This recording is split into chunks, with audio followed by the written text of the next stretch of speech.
নমস্কার, আপনারা দেখছেন রূপম টিভি। লোকসভা ভোটের পর এই প্রথম কোনো রাজ্যে এত হাই প্রোফাইল ভোট হলো, যাকে নিয়ে বিজেপি এবং কংগ্রেসের মধ্যে টানাপোড়েন। হরিয়ানা এবং জম্মু কাশ্মীরে ভোট হয়ে গেল।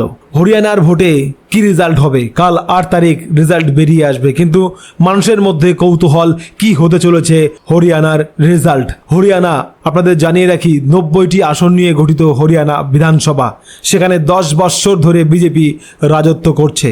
নায়েব সিং সাইনি সেখানকার বিজেপির মুখ্যমন্ত্রী। এবার সরাসরি বিজেপি এবং কংগ্রেসের মধ্যে যুদ্ধ হতে চলেছে হরিয়ানাতে। অরবিন্দ কেজরিওয়ালের আম আদমি পার্টি সেখানে ভোটে লড়তে গিয়েছিল, কিন্তু তেমন সুবিধা করতে পারেনি। সরাসরি লড়াইটা এখানে বিজেপি এবং কংগ্রেসের মধ্যে। কংগ্রেস দেখাতে চাইছে যে তারাই সামনে দিনে আসবে ক্ষমতায়, তাই হরিয়ানা তারা জিততেই চাইছে। সেদিকে বিজেপি তার ক্ষমতা ধরে রাখার জন্য চেষ্টা করবে। ভোট হয়ে গেছে, জনগণ তার রায় দিয়ে দিয়েছে। এবার ফলাফল কি বলছে? বিজেপির জন্য সুখবর রয়েছে নাকি কংগ্রেসের জন্য সুখবর রয়েছে? আসুন জেনে নেওয়া যাক। 90টি আসন বিশিষ্ট হরিয়ানায় যে দল 46টি আসন পাবে তারাই কিন্তু সরকারে বসবে।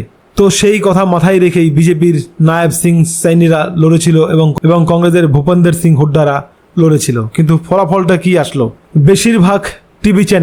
বেশিরভাগ চ্যানেল এটাই দেখাচ্ছে, হরিয়ানাতে এবার কংগ্রেস সরকার আসছে, বিজেপি হারবে হরিয়ানাতে। আম আদমি পার্টি তেমন কোনো ভালো ফল করতে পারবে না, তাক কাটতে পারবে না, পরিষ্কার হিসেব। তো 10 বৎসরের অ্যান্টি ইনকামবেন্সি কাজ করতে পারে হরিয়ানাতে। বিজেপির জন্য খারাপ খবর যেতেই পারে।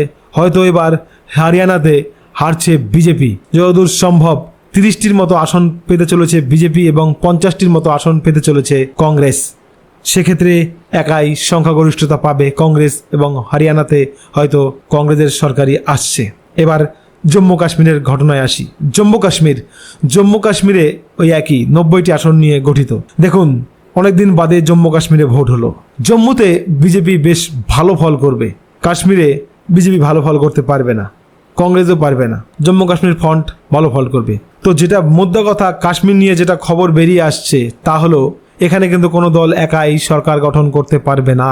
বিজেপি হয়তো 25 থেকে 30, আদার্স ফ্রন্ট যারা তারাও হয়তো 25 থেকে 30, কংগ্রেস অল্প কিছু পাবে, আরও দল কিছু রয়েছে তারা অন্য কিছু পাবে। তো মুদ্রা কথা, এখানে একার দ্বারাই কোনো সরকার গঠন করা হচ্ছে না, ত্রিশঙ্ক হচ্ছে জম্মু কাশ্মীর। টোটাল মিলিয়ে এটাই বলা যেতে পারে, হরিয়ানা এবং জম্মু কাশ্মীরের যে ফলাফল তাতে কংগ্রেসের পাল্লা ভারী এবং বিজেপির পাল্লা কিছুটা হলেও দুর্বল।